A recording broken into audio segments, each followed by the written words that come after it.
I'm talking with Carly Martinelli. And Carly, tell us a little bit about your background, maybe before you got to Park Life. I got a bachelor's degree in media and journalism at UNC Chapel Hill and a special concentration in editing and graphic design. And then from Chapel Hill, I actually started working at a nonprofit that helps low income students get to college. And I worked there for about a year. And then eventually I made my way to Park Life from a friend recommendation, actually, somebody that I went to college with, a really close friend. And then I've been here ever since. Yeah, and so how come the journalism school? How did that kind of take place? So I actually went into college wanting to be a broadcast journalism major.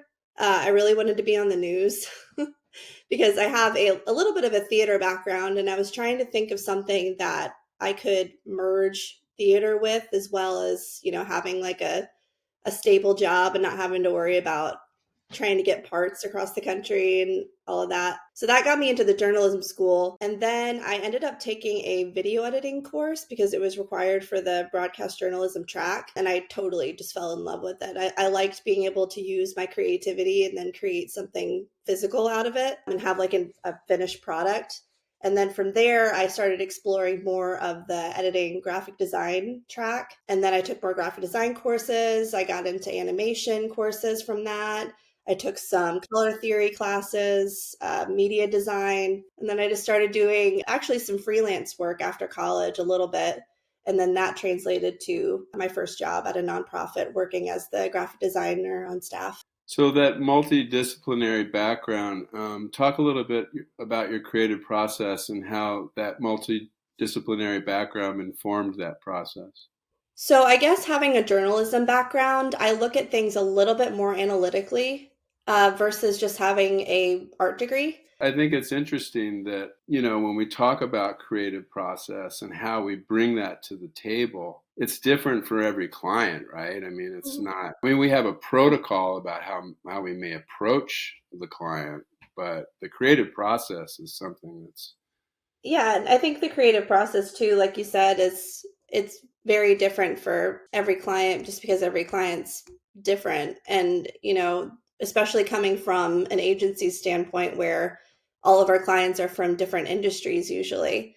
So, especially like when we're dealing with, up and comers versus people that have already had like an established brand, all of that, you have to kind of tackle that in a different way and approach it in a different way. Also, with just dealing with different personalities as far as clients go.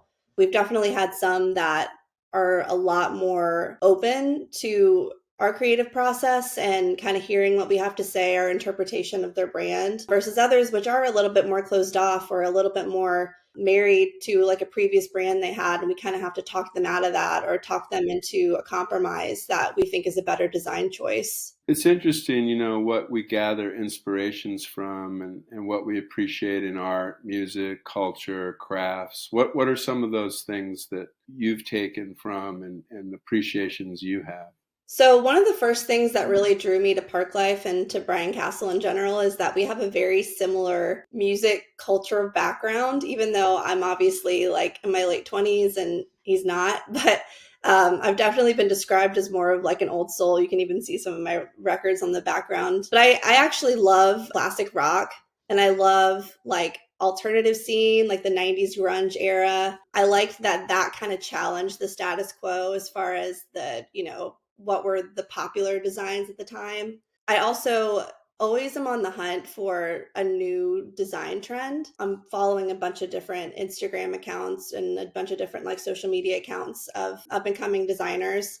And I'm always interested to see what's the new thing that's going to be taking the market, whether it be things incorporating more AI or, just other design choices that are being made in the industry today.